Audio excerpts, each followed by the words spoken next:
নমস্কাৰ সকলোকে। আজি মই আছোঁ গ্ৰীচৰ কৰ্ফু। ইয়াৰ পুৰণি গলিবোৰ লগতে ৰঙীন ঘৰবোৰ খুবেই জনপ্ৰিয়। বলক আজি মোৰ লগত একেলগে চাওঁ। এটা ধুনীয়া পৰিৱেশৰ মাজেৰে আগবাঢ়িছোঁ আৰু এই সৰু সৰু গলিবোৰত থকা দোকানবোৰ চাওক। ইয়াৰ অল্ড টাউনৰ বজাৰখন সঁচাকৈ বিশেষ। প্ৰতিখন দোকানতে আপুনি পাব হাতেৰে বনোৱা ধুনীয়া ধুনীয়া বেগ, কাঠৰ সামগ্ৰী আৰু থলুৱা গ্ৰীক উপহাৰ। মই দুই এটা লৈছোঁ বাৰু। চাৰিওফালৰ পৰিৱেশটো খুবেই ধুনীয়া। ইয়াক খোজকাঢ়ি গৈ থাকোঁতে গৰম ঠাণ্ডাৰ মাজতে এই মৃদু বতাহজাকে আৰু মনটো সতেজ কৰি তুলিছে। ৰাস্তাৰ কাষত থকা ফুলবোৰে চহৰখন আৰু ধুনীয়া কৰি তুলিছে। দুই কাষৰে এই বিল্ডিংবোৰ চাওকচোন, কিমান ধুনীয়া ধুনীয়া ৰং, হালধীয়া গুলপীয়া পিচ ৰঙৰ পুৰণি শৈলীৰ ঘৰ। এই ঘৰবোৰ চালে পুৰণি ব্ৰিটিছ আৰু ভিনিচিয়ান দিনৰ কথা মনত পৰি যায়। খিৰিকীবোৰত ওলমি থকা ফুলৰ টাববোৰে আৰু ধুনীয়া কৰি তুলিছে সেই চহৰখনৰ সৰু সৰু ঘৰবোৰ। ৰাস্তাৰ কাষত থকা ফলৰ দোকান, কিমান সতেজ আৰু ৰঙীন ফল মূল।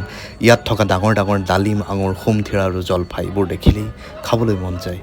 হয়তো আপোনালোকে গ্ৰীচ বুলি ক'লেই এথেন্স বা সান্তৰিনীৰ কথা ভাবে, কিন্তু এই কৰ্ফু চহৰখনৰ ইতিহাস সম্পূৰ্ণ সুকীয়া, লগতে আচৰিত ধৰণৰ।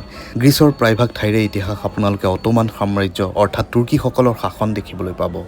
কিন্তু আপোনালোকে জানি আচৰিত হ'ব যে গ্ৰীচৰ ভিতৰত কৰ্ফুৱে একমাত্ৰ এনেকুৱা এখন ঠাই আছিল যাক তুৰ্কীসকলে কেতিয়াও জয় কৰিব নোৱাৰিলে।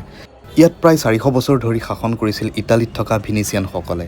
সেইবাবে আজিও ইয়াৰ অল্ড টাউনত খোজকাঢ়িলে আপোনাৰ গ্ৰীচত থকাতকৈ ইটালীৰ কোনোবা পুৰণি চহৰত থকা যেনহে অনুভৱ হ'ব।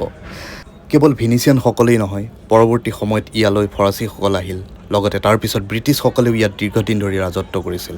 গতিকে কৰ্ফু কেৱল সুন্দৰ সাগৰ বা প্ৰাকৃতিক সৌন্দৰ্যৰে ভৰা এক দ্বীপ নহয়, ই হ'ল কেইবাটাও মহান ইউৰোপীয় সভ্যতাৰ সংস্কৃতি আৰু ক্ষমতাৰ এক অপূৰ্ব ঐতিহাসিক স্থান।